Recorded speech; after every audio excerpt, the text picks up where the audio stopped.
कोटि ब्रह्मांड नायक राजाधिराज योगीराज पर ब्रह्म श्री सच्चिदानंद सद्गुरु साईनाथ महाराज की जय।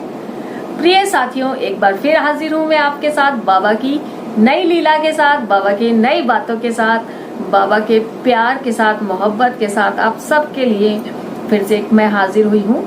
और आज की बात है कि बाबा के माथे पे जो ये त्रिपुंड बाबा लगाते हैं, इसकी शुरुआत कैसे हुई थी, किसने बाबा के चेहरे पर ऐसी हिम्मत की कि ये त्रिपुंड लगाया, जो आज बाबा चंदन माथे पे लगाते हैं और बाबा की शोभा करता है। वो चंदन गले पे, हाथों पे जो बाबा लगाते हैं, वो कैसे, क्या शुरुआत थी उसकी। तो देखिए साईं भक्तों, बाबा चंदन बाबा को बहुत ज्यादा प्रिय है और ये बाबा के माथे की शोभा बहुत बढ़ाता है।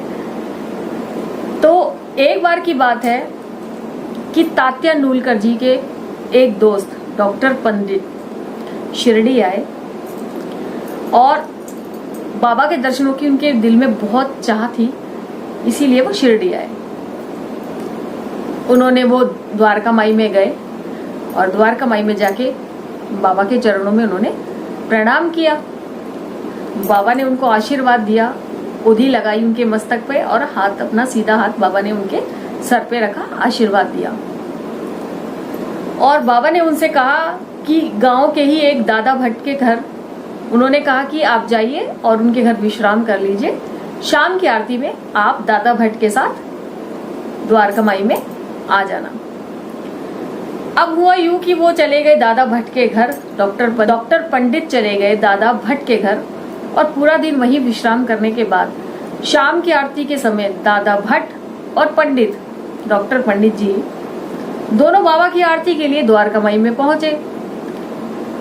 और महालसा पति जी बाबा के गले तक चंदन लगा रहे थे, बाबा के हाथों पैर में, और गले तक चंदन लगा रहे थे।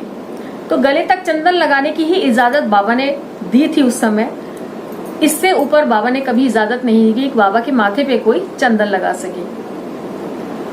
तो डॉक्टर पंडित जी ने आओ देखा ना ताओ और बाबा के जाते ही मस्तक पर त्रिपुंड लगा दिया, चंदन से त्रिपुंड बना दिया। सारे गांव वाले देख के हक्के बक्के रह गए कि ये इसने क्या किया। और अब बाबा बहुत ज्यादा क्रोधित होंगे, क्योंकि बाबा ने तो आज तक, महालसापति बाबा के इतने करीबी हैं, बाबा के अटूट भक्त हैं, अनन्य भाव से बाबा के भक्त हैं, उनको भी इजाजत नहीं थी कि वो बाबा के माथे पे एक बिंदी भी लगा सके, और इसने तो पूरा त्रिपुंड लगा दिया। और बाबा बहुत ज्यादा क्रोधित होंगे और इसकी तो अब सिट्टी पिट्टी गुम होने वाली है। लेकिन बाबा ने एक शब्द नहीं कहा, उनको बाबा ने कुछ भी नहीं कहा। और ये सब होने के बाद जब आरती खत्म हुई और वो लोग बाहर निकले, सब अपने अपने घर चले गए।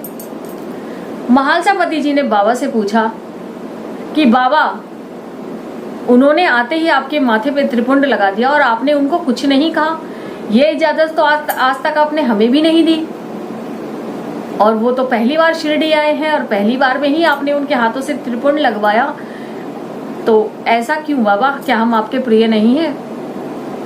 तो बाबा ने कहा कि उन्होंने त्रिपुंड मुझे अपने गुरु समझ के लगाया है, जिनकी वो पूजा करते हैं, जिनका नाम वो भजते हैं दिन रात, उसी का रूप को देखते हुए उन्होंने मुझे त्रिपुंड लगाया है। तो जब वो अपने गुरु को त्रिपुंड लगा रहे हैं तो फिर मैं मना कैसे कर सकता हूँ? ये बात बाबा ने महालसापति से कह दी थी द्वारका माई में। जैसे ही द्वारका माई से वो अपने घर गए, इधर द्वारका माई से जब सारे भक्त अपने अपने घर जाने लगे, तो डॉक्टर पंडित जी दादा भट्ट के साथ उनके घर जा रहे थे।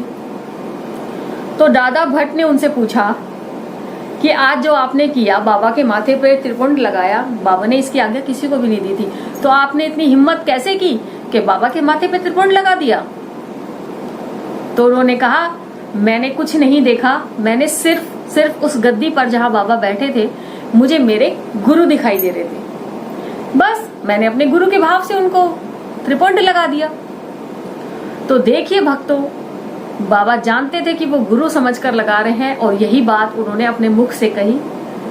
बाबा ऐसे सर्वव्यापक हैं जो मन की बात जान जाते थे और उसी दिन से बाबा के माथे पर त्रिपुंड लगाने की शुरुआत हुई। उसके बाद महालसा पति वगैरह मिलकर, जो महालसा जी थे हमारे बाबा के परम भक्त, उन्होंने बाबा के श्रृंगार किया और तब से बाबा के माथे पे तिलक लगाने लगे।